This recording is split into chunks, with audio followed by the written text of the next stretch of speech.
Aujourd'hui on est le 6 mai 2021, voilà, donc je profite de mon ami Luc qui est venu me rendre visite pour faire une petite vidéo sur ce printemps en fait 2021, sur tout ce que j'ai pu faire jusqu'ici. J'ai pas pu faire de vidéo depuis parce que tout simplement je trouvais pas le temps de faire les montages. J'ai bien fait quelques rushs en fait pour initier des vidéos, mais j'ai jamais trouvé le temps de monter. Donc là maintenant j'essaie de faire quelque chose plutôt un petit peu au format journal de bord. Je vais vous présenter le matériel parce que il y a eu beaucoup de matériel utilisé en fait mécanique ce printemps-ci. Alors ça c'est le dernier tracteur que j'ai pu acheter cette année. C'est un tracteur de 65 chevaux. Qui est attelé à un broyeur, qui a surtout été utilisé pour du travail du sol initial en fait. Ensuite là ici, alors on a le Renault 461. Donc ça c'est un tracteur de 45 chevaux que j'ai depuis le début de l'installation. Là il est attelé à une planteuse à pomme de terre que je n'ai pas utilisée, que je pensais utiliser, mais il y a un des côtés où j'ai l'engrenage en fait à refaire.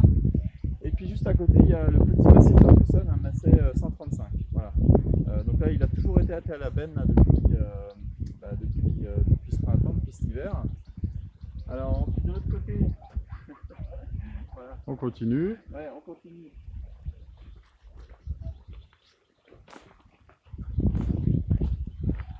Voilà. Alors là, ici, il y a le vibroculteur. Donc c'est un énorme râteau en fait, hein, qui fait 2,60 m de large. Jusqu'ici c'était le tracteur 461 qui le tirait, et maintenant je le tracte avec le 4 roues motrices 165 chevaux, et c'est vrai que c'est beaucoup plus efficace. Ça c'est un épandeur qui a un petit souci parce que j'ai cassé deux dents en fait, donc il faut que je le répare. J'ai pas trouvé le temps de le réparer aussi. Alors c'est un épandeur dont le tapis en fait avance avec les roues en fait. Donc il n'y a pas de prise de force. Alors c'est un épandeur que j'ai acheté pour pouvoir l'essayer avec les chevaux. Et en fait sur le bon coin, j'avais toujours mis une recherche en fait, pour épandeur traction animale. Il n'y avait jamais rien de probant. Et donc c'est très rare à trouver, et d'ailleurs je fais des kilomètres pour les chercher, hein. Je suis allé chercher jusqu'à Amiens. Et puis juste à côté là, on a alors ce tracteur là, c'est le Massey Ferguson 140 Super. Alors il est surtout attelé à la remorque en fait, la grosse remorque, et puis aussi il fait l'arrachage des pommes de terre en fait l'été. C'est des tracteurs excellents parce qu'ils démarrent vraiment au quart de tour. C'est vraiment, par exemple, je vais le démarrer, c'est incroyable, regardez.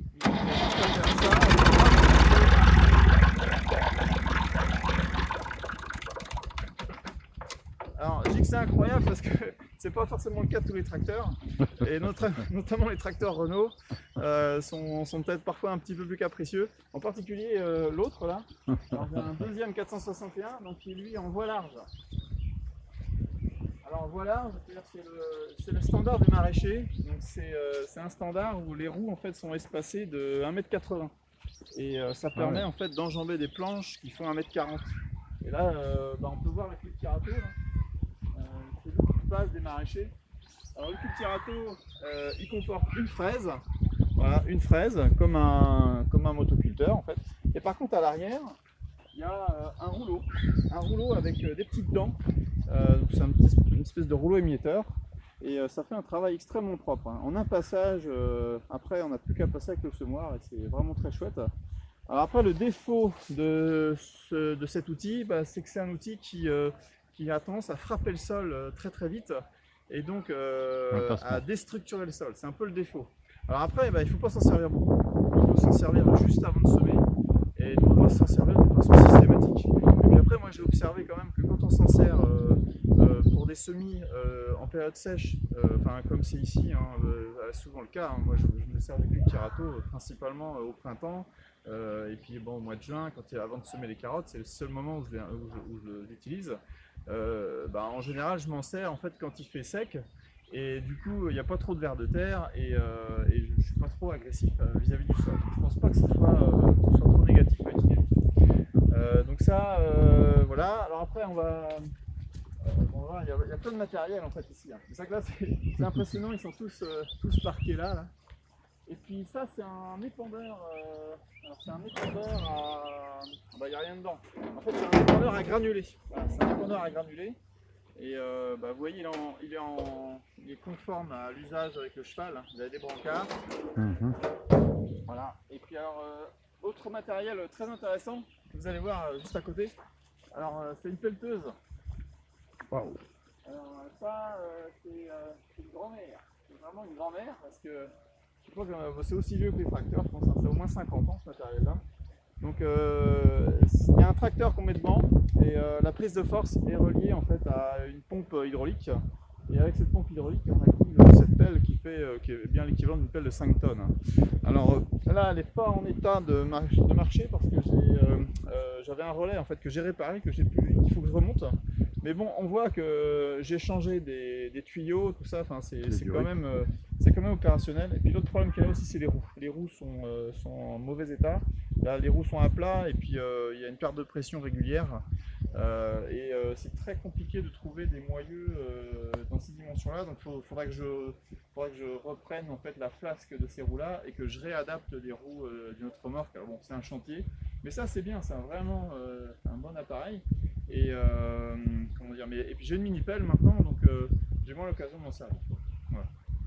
Voilà. C'est le musée. C'est le musée, voilà. C'est le musée. Oui, c'est ça. C'est un peu la ferme vintage. Ouais. Oui, là, ça filme. Ouais. Ah oui. Bon, moi, c'est bien. Alors, là, on est dans le premier tunnel. Hein, il y en a deux sur la ferme qui sont exploités. Alors, c'est des tunnels qui font 50 mètres de long. Donc là, on a presque 500 mètres carrés. On a 465 exactement.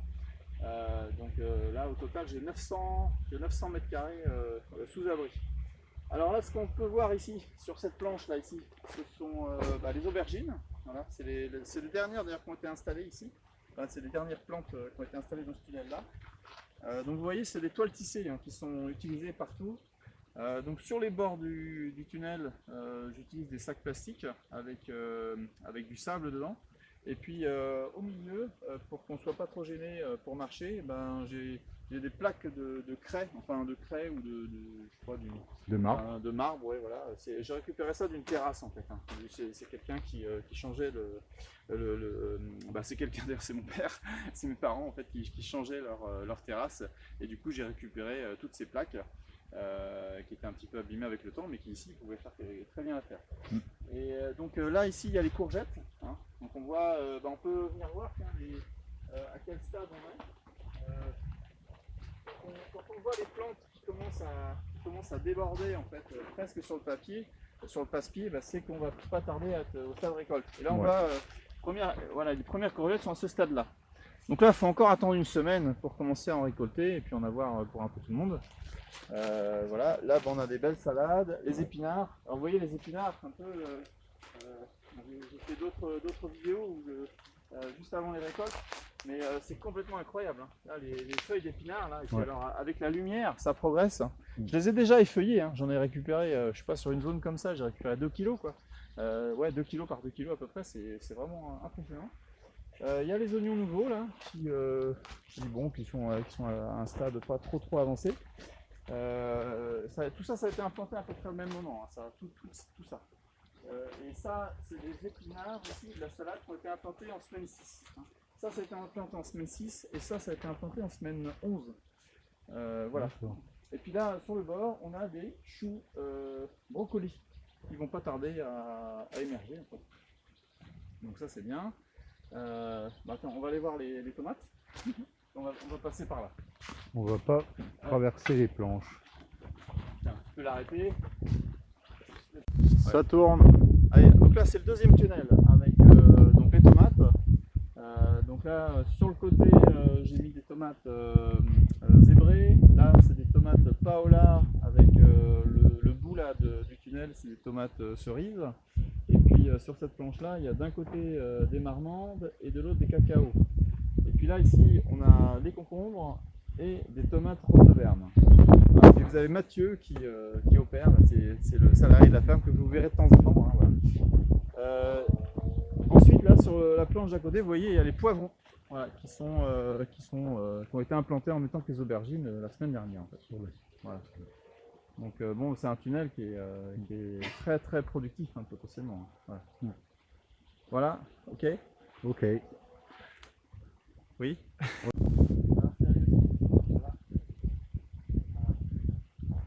Bon, voilà.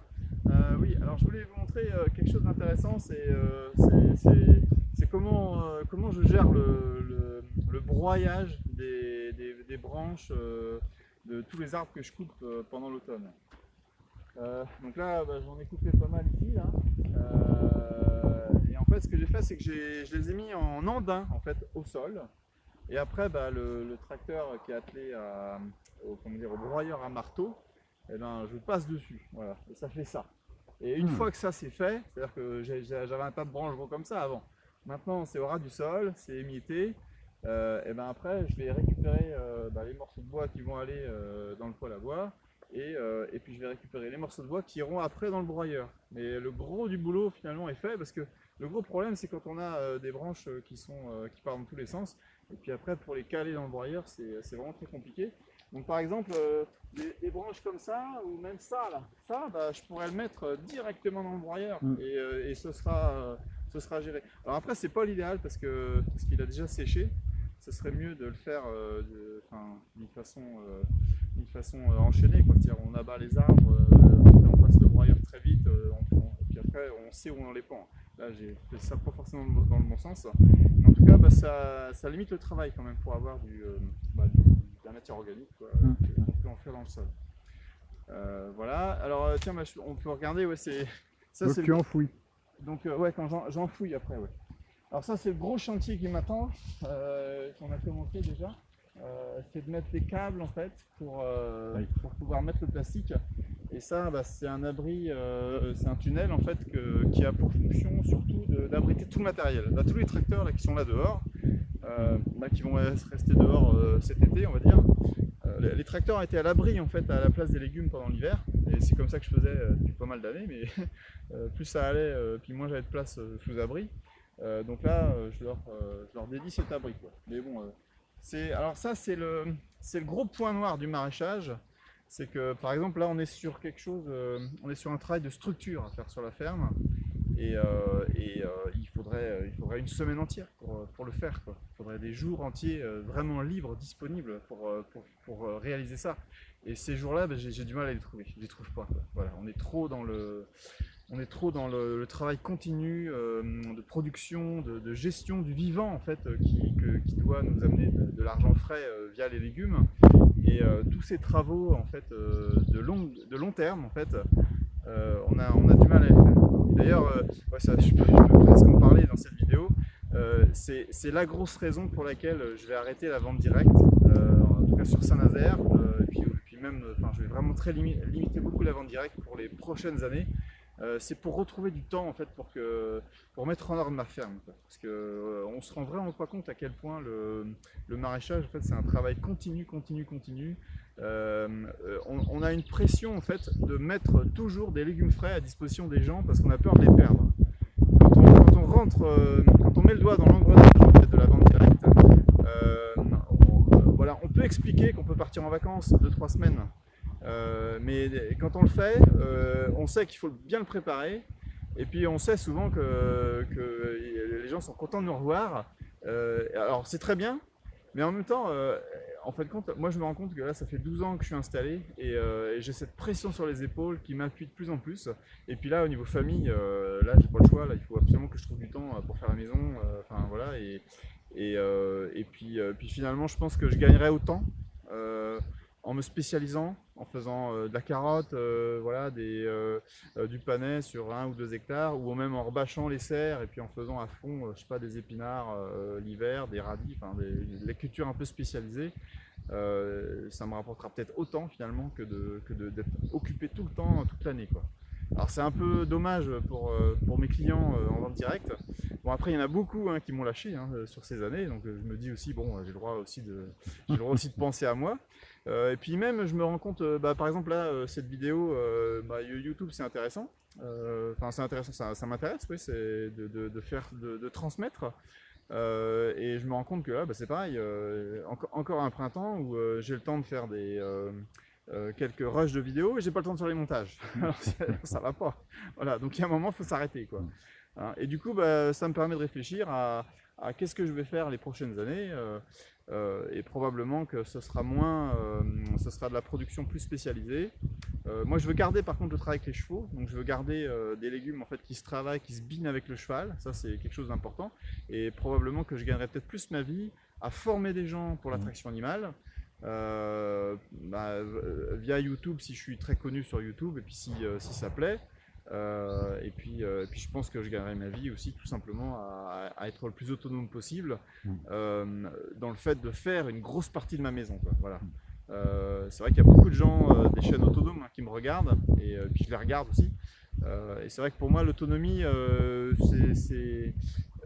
ça ne doit pas se limiter qu'à produire sa nourriture, quoi. C'est vraiment c'est un ensemble de choses, quoi. Ça va de réparer son matériel mécanisé jusqu'à voilà, savoir dresser soi-même un cheval, s'en occuper, voilà, et puis faire sa maison, faire le plus possible de choses dans sa maison, quoi.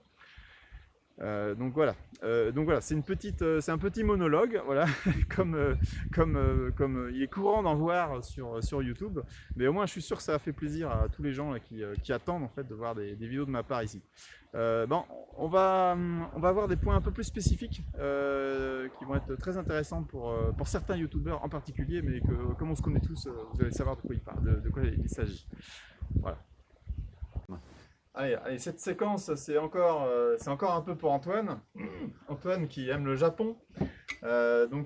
C'était pour lui montrer en fait, les outils que j'ai pu récupérer au Japon en fait, et dont j'ai pu voir l'usage.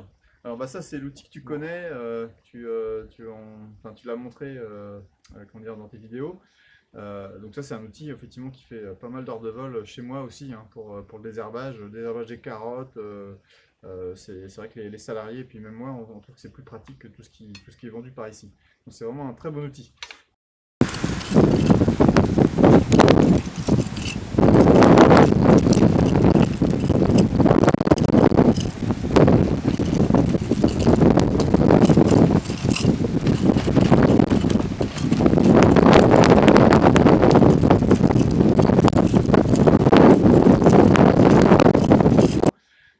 Donc ça c'est un outil effectivement qui fait pas mal d'heures de vol chez moi aussi hein, pour le désherbage des carottes.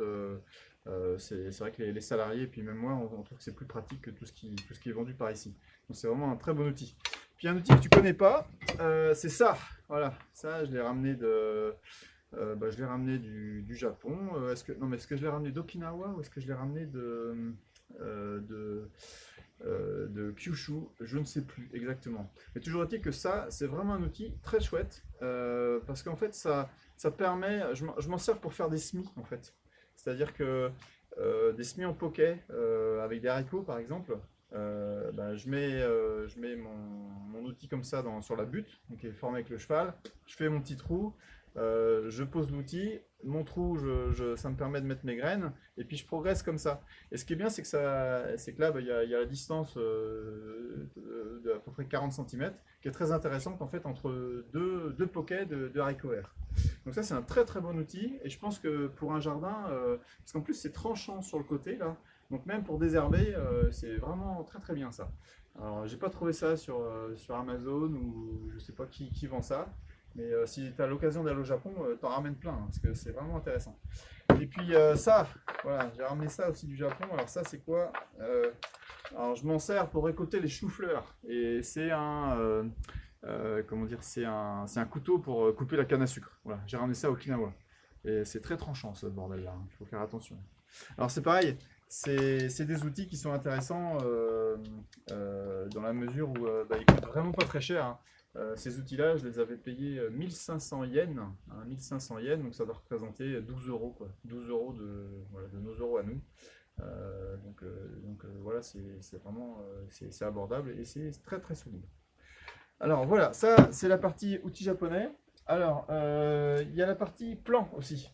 Alors là, vous me voyez là, aujourd'hui on a fait la première taille des gourmands des plants de tomates en fait dans ma deuxième serre. Et ces gourmands, je les implante directement.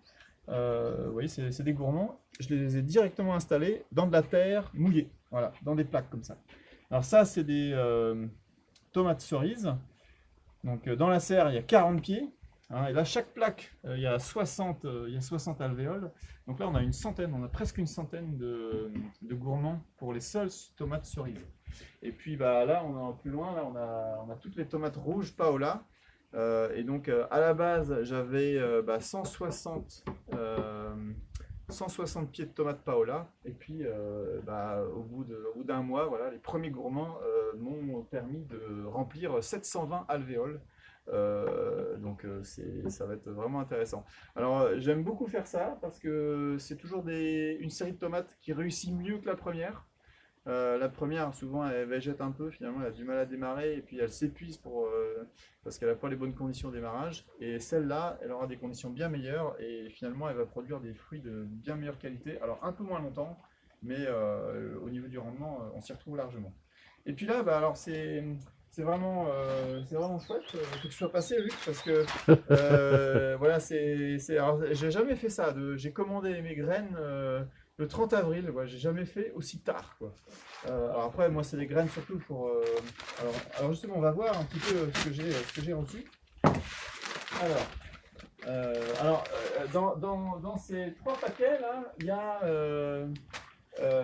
y a plus de 1000 € de graines. Voilà. Alors ça, c'est intéressant parce que pour Antoine, justement, moi, si j'étais à petite échelle, Antoine ou aussi Alexis, et puis tous les gens qui vivent en montagne, qui vivent loin un peu des zones de vente directe, eh bien, faire des graines, c'est intéressant parce que vous pouvez, la marchandise finie, qui représente beaucoup de travail, beaucoup de valeur ajoutée au kilo, je pense que dans le futur, ce sera toujours possible quand même de se livrer des colis. Et même si le coût du transport explose, on risque d'avoir besoin de vous très longtemps. Donc ça peut être très intéressant de développer des compétences au niveau de la semence. Et puis là, justement, on va en parler un petit peu. Alors, je vais ouvrir un petit peu les sachets. Alors ça, c'est SM Bio. Alors SM Bio, qu'est-ce que j'ai commandé? Alors oui, c'est surtout les courges.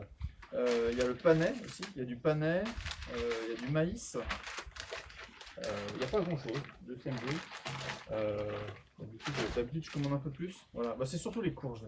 Les courges Victor, Jack B. Little. Les Jack B. Little, j'en ai pris pas mal. Et le potimarron vert d'Hokkaido aussi. Voilà. Donc là, il y a peut-être 1000 graines à peu près de courges. Hein, et je pense que j'en ai autant de l'autre côté. Alors ça, c'est Gauthier Semences. Alors, Gauthier Semences. Voilà.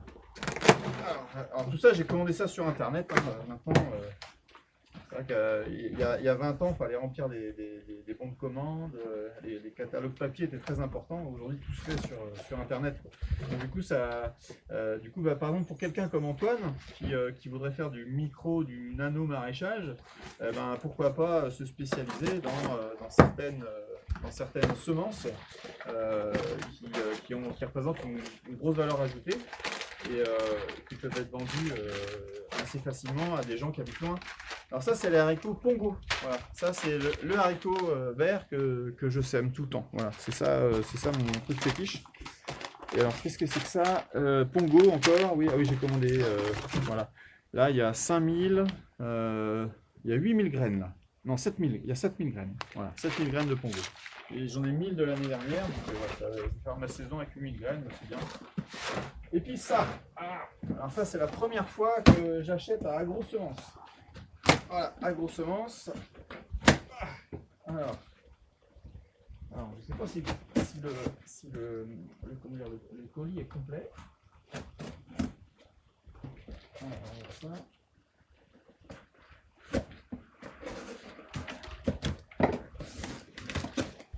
Alors, qu'est-ce qu'il y a là-dedans? Le carton n'est pas... Voilà, une grosse boîte. Alors, je ne sais pas si j'ai tout, hein, c'est rien. Il n'y a peut-être pas toutes les carottes. C'est surtout les carottes que je regarde. La carotte Laguna, carotte rouge sang. Je pense qu'il y aura un autre envoi. Ah si, la Dolcita, elle est là. Dolcita 500, voilà. Bon. Ouais, donc là, finalement, c'est encore plus petit et ça vaut encore plus cher. Ça vaut encore plus cher, voilà. Voilà. Ah voilà. Alors ça, c'est voilà, c'est le truc incroyable. C'est la carotte Dolciva. Alors c'est une carotte nantaise. Il y a 500 000 graines calibrées. Ça, j'ai payé ça 800 euros, je crois. Je crois que j'ai payé ça 800 euros. C'est le prix. Ouais, c'est le prix. Et l'année dernière, j'avais acheté des carottes similaires pour 400 euros à SM Bio. Et donc, c'était des carottes non calibrées. Et ben, je peux vous garantir, la différence à la récolte, elle est énorme. Enfin, c'est-à-dire que là, cette année, j'avais des belles carottes, mais en fait, j'avais des petites, j'avais des grosses. Les graines n'étaient pas toutes de la même taille. Et là, j'ai mis plus cher. Je préfère mettre 2 fois plus cher pour avoir des graines en fait qui soient avec un semis le plus régulier possible. Et donc là, ça c'est vraiment quelque chose d'intéressant. C'est que quand on débute en maraîchage, en fait, souvent, on peut être tenté en fait de se dire, allez, j'ai pas trop d'argent, j'ai pas une grosse trésorerie au démarrage, donc je vais acheter des graines le moins cher possible. Et puis finalement, c'est 6 mois après, 8 mois après qu'on se dit, ah mince, j'aurais peut-être essayé les graines calibrées, pour avoir un semis plus régulier. Et alors, ce que je veux dire, c'est que les gens qui se spécialisent, qui voudraient se spécialiser dans les semences, eh bien, le truc qui, moi, m'intéresse en tant que maraîcher, eh bien, c'est que vous achetiez, que vous adoptiez la technologie justement pour trier les graines calibrées. C'est vraiment très, très intéressant. Il y a des machines en fait qui existent pour faire ça. Moi, j'en dispose pas. C'est là qu'on passe à l'aspect professionnel. Mais moi, par exemple, ça m'intéresse énormément. Donc, je sais pas moi, tu vois, Alexis, Antoine ou d'autres personnes, si vous voulez produire des semences, dites-vous que comment dire, tout le travail autour des semences, il y a un énorme travail d'empaquetage, de tri, de conditionnement, de conservation, de suivi au champ. Enfin, c'est vraiment un métier très intéressant et c'est un métier qu'on peut pratiquer en étant loin des zones de consommateurs en vente directe.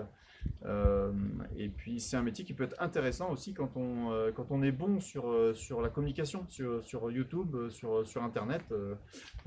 Voilà, si chez vous, vous êtes capable de montrer que ce poireau, cette carotte, elle vient de chez vous, eh bien peut-être qu'il y a plein de gens qui vont être tentés, qui vont être intéressés par ça. Voilà.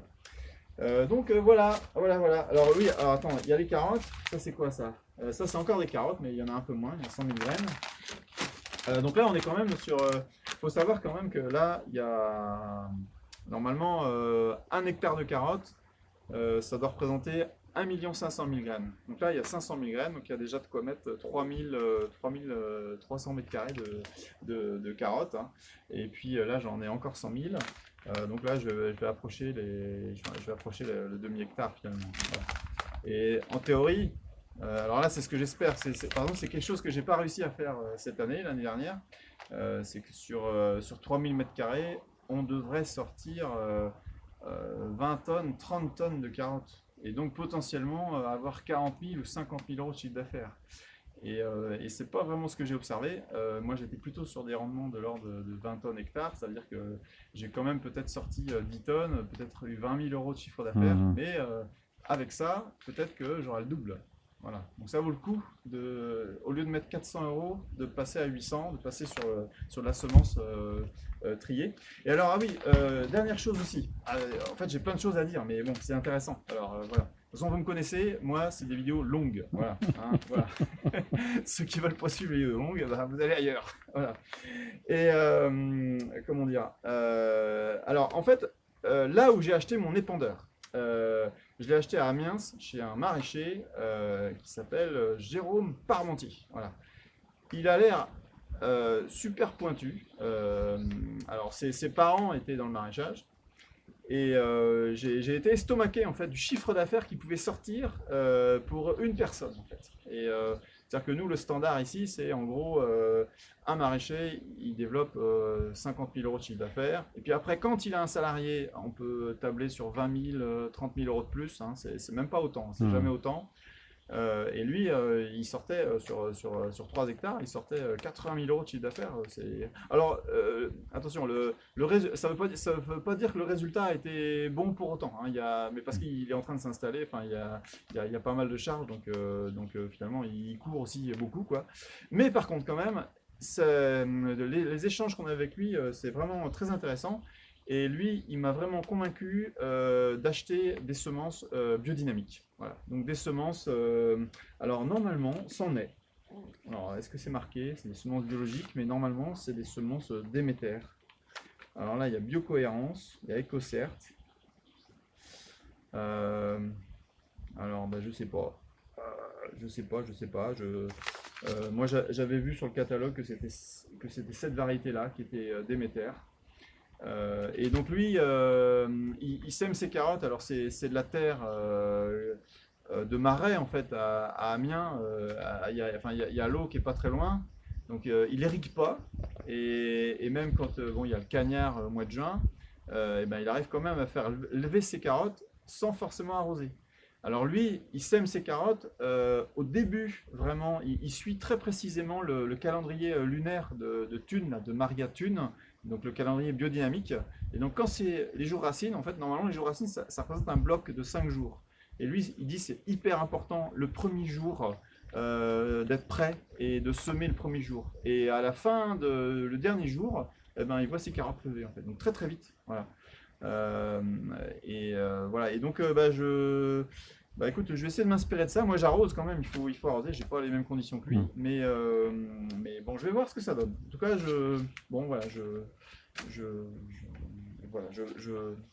comment dire, c'est la politique. Enfin, c'est la stratégie que je vais avoir cette année, quoi, pour réussir mes carottes. Parce que c'est quand même l'enjeu pour les années futures. C'est avec ça que je vais me payer ma maison et avoir du temps pour m'occuper de ma famille.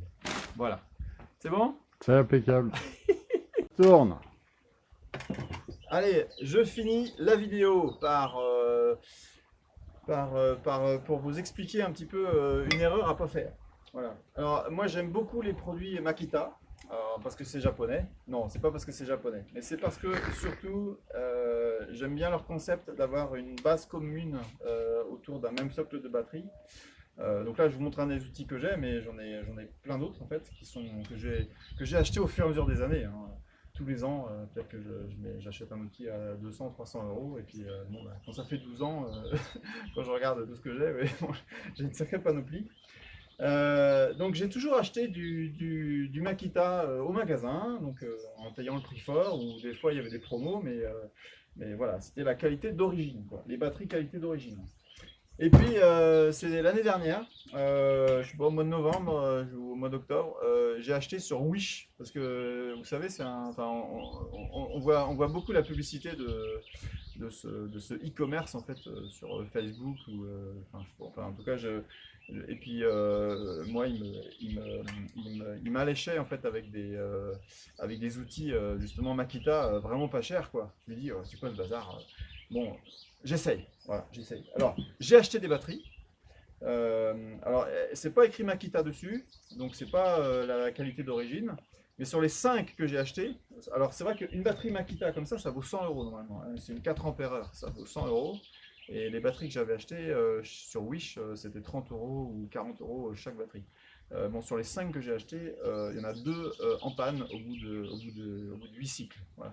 Donc, encore 3 opérationnels, mais bon, au niveau batterie, c'est pas terrible. Et puis alors, la palme, c'est quand même ça. Voilà. J'ai acheté une scie circulaire qui marche très bien, pas de problème. Mais si vous regardez bien, c'est pas mis Makita, c'est mis Mokita. Voilà, c'est de la contrefaçon. Et moi, quand j'ai acheté sur Wish, j'étais censé acheter une Makita. Il montrait bien le logo Makita, c'était pas maquillé comme ça en Mokita. Voilà, donc si je peux vous éviter en fait de faire des bêtises, n'achetez pas sur Wish. D'autant qu'en plus, je crois que je l'ai acheté, j'ai peut-être acheté 180 €, hein, je crois, cette machine-là. Et puis à Brico Dépôt, une vraie Makita d'origine, je l'ai vue à 180 € aussi au même prix. Donc j'aurais mieux fait de l'acheter directement ici. Voilà, donc c'est la petite aparté pour finir, quoi, sur le conseil de consommateur. Alors, moi, je vais plutôt vous parler des trucs qu'il ne faut pas acheter. En fait. Voilà, c'est ça. Parce qu'à force d'essayer, on finit par pas trop se faire avoir, quoi. Bon, voilà, et ben merci Luc pour ces 3 quarts d'heure qu'on a passé ensemble. Je pense que tu as beaucoup apprécié parce que voilà, tu es aux premières loges, voilà, Ouais, donc c'est cool. c'est le propre des caméramans, hein. J'aime C'est beaucoup. les premiers spectateurs de la chose. Après, bon, je vais faire un montage rapide, comme ça au moins il y aura au moins une vidéo. Donc excusez-moi les copains de YouTube, là, du maraîchage, de l'autonomie. Mais c'est comme tout le reste, il me faudra du temps il me faudra du temps en fait pour faire vraiment tout ce que j'ai envie et les journées font que 24 heures et c'est compliqué. Voilà.